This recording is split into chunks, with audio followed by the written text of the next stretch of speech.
Hello, friends. I'm going to start today by committing one of my own biggest pet peeves that anyone can do when giving a public address. I'm going to start with a dictionary definition of a word. The word of the day is ostentatious. It's kind of a fun word. Say it on your own if you like. Ostentatious.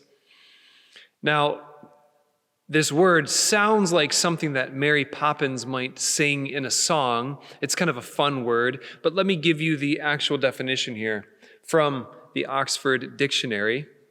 Ostentatious, characterized by vulgar or pretentious display, designed to impress or attract notice.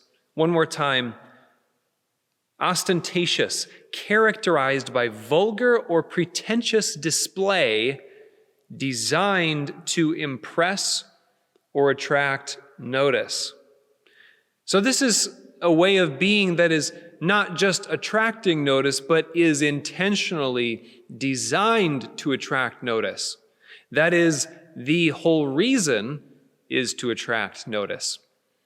And the reason I give you this word today is because I think it's a perfect way of describing in one word the kind of behavior that Jesus is describing. Matthew chapter 6, starting in verse 1, Jesus says this: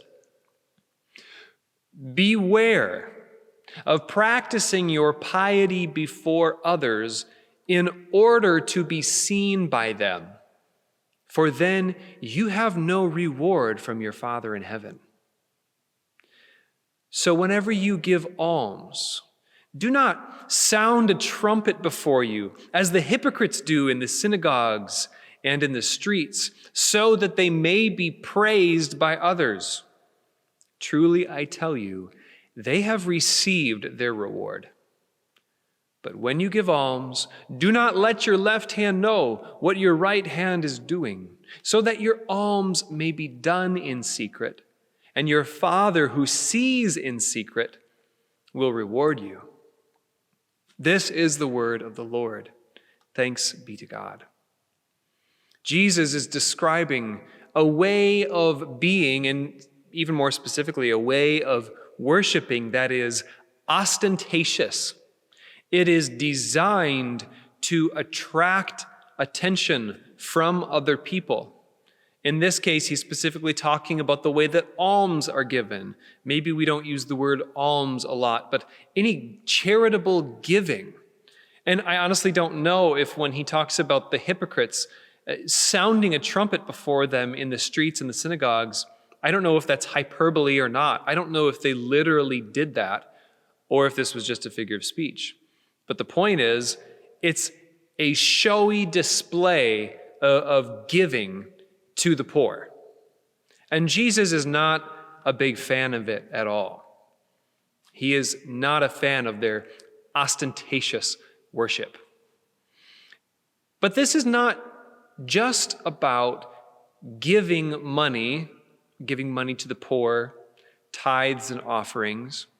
Because to be honest with you, especially in West Michigan, where I am right now, where I live, we've kind of accepted that it's not only maybe right, but it's polite, it's good, just being a good citizen, that when we give, we do it in a quiet, unpretentious way. That's kind of our culture. So we don't really have a problem maybe with that specifically. But this comes with a more general warning. And that's what it is. It's a warning. Notice, Jesus assumes that we will do acts of piety. He assumes that we will give to the poor. That it's not a question of whether or not we do these things. It's how we do them. And when we're talking about how we do them, Jesus offers a word of caution. Beware. Beware of practicing your piety before others. Piety is not a word, again, that we use too often. But the word there in the Greek is dikaiosune. And this word, dikaiosune, is more often translated in English as righteousness. That's a word that we still use a lot today, especially when we're talking about engaging the world around us, a social situation. We talk about righteousness and justice, and the church over the last couple of years has really kind of picked these back up as these are central to who we are as Christ followers, righteousness and justice. And that is true. But Jesus offers a warning. Beware of practicing your righteousness before others in order to be seen by them. He doesn't say beware of doing good things, beware of righteous acts. He says beware of doing them in order to be seen by others. This is a heart check. It's about motivation because Jesus knows the human heart. And he knows that the moment we begin to pursue righteousness, we will be tempted to look around us and see the approving looks that we get from others, the affirmation that we get from others, and suddenly we get distracted from the work that was given to us in the first place. It doesn't help that we live in a world where doing anything before others is always a possibility, where you can instantly and universally publish what you think or an image of what you're doing or what you look like via social media. Not only is this possible, but it is encouraged and it is rewarded. We live in a world that rewards the right image. In fact, not only can you get a lot of likes and a lot of followers, there's all kinds of stories about people these days who become famous overnight because of some post that they made, and suddenly they have sponsors, they have money, they have a gig based on a 30-second video that they posted or something that they said. And we live in a world that rewards ostentatious behavior.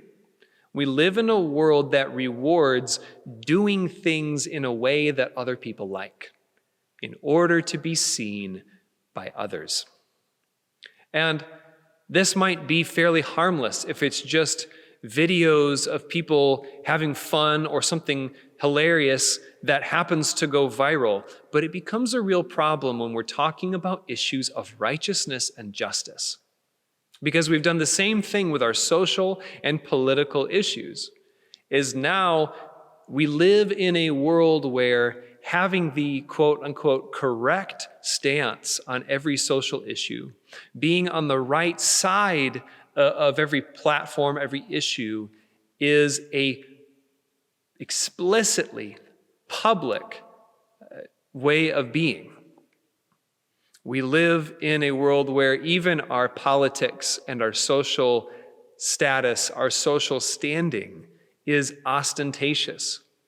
And it's not that we don't truly care about these things, but that it is so easy to get distracted, to begin living off of people's praise and fearing their criticism. But what Jesus calls his followers to is something much simpler, a simple obedience that doesn't get distracted by the praise of others and doesn't get bogged down by their criticism. It assumes that you will act justly and you will do righteous deeds, but you do it not for the approval you get from others, but from the reward of your Father who sees in secret. Now, the word there for secret is kryptos. It's where we get the words crypt and cryptic. It means hidden, secret. And it's the complete opposite of ostentatious. It's a way of being that is hidden from the world, where we are not seeking the approval of any other person, but only of God, our Father who created us. And what Jesus describes is the hypocrites are going out and blowing a trumpet before them so that their giving to the poor will be seen by others. And literally what he says is, in order to be praised by others. And the word there for praised is doxazo. And this is where we get the word glorify. In fact, if you look everywhere else in the New Testament, this word is used to describe glorifying God or Jesus himself being glorified. The only time it's used in a different way is when Jesus is talking about what the hypocrites are doing. The religious leaders of the day who are supposed to be leading the people in worshiping the living God are instead leading a cult of self-glorification when they should be directing people's attention to God. They're directing the attention to themselves. And not just the attention, but the praise, the glory that belongs to God, they have now made for themselves. And Jesus warns, if you do that, you will have no reward from your Father in heaven. And the word for reward there, we think of reward as something that's like a surprise, but this is the same word that is often translated as wages. And so imagine this. So many people are working remotely from home in this season. And just imagine if you were doing that, maybe you are, and you figured out that no one's looking over your shoulder. And so you could spend all day long just posting online about whatever you're wearing that day or whatever you've cooked that day or how great a parent you are and look at these activities you've done for your kids. You could spend your 40 hours a week just kind of messing around and posting online. And then at the end of the month, you go to your boss to get your paycheck. And your boss says to you, I'm sorry, but it's apparent to me that the whole time you were working, you were not working for me, you were working for yourself. That is the sense of what Jesus is saying here, that we are servants of the living God. And anytime we make our lives about receiving approval from others, we have left the field where God has placed us and gone to do our own projects, to feed our own egos, to bolster our own self-esteem. And we live in a world right now that feeds off of this ostentatious, self-glorifying way of being. But Jesus says it's not going to be that way with you. So, follower of Christ, is it enough for you to be seen by your Father in heaven? Is it enough for you to live a cryptic, secret life? Is it enough for you to be misunderstood by everyone around you, maybe even criticized by those around you, so long as you have the wages, the reward of your Father who sees in secret? Is it enough that He alone sees you, knows you, understands, and loves you? Or are you looking for something else? Maybe this week, it would be even a fun exercise to put this into practice, to find a way to do something for someone else, some small act of piety, righteousness, with no way of ever being found out. Giving generously to someone who will never know who it came from. Doing some small deed that needs to be done and you will never get thanked for.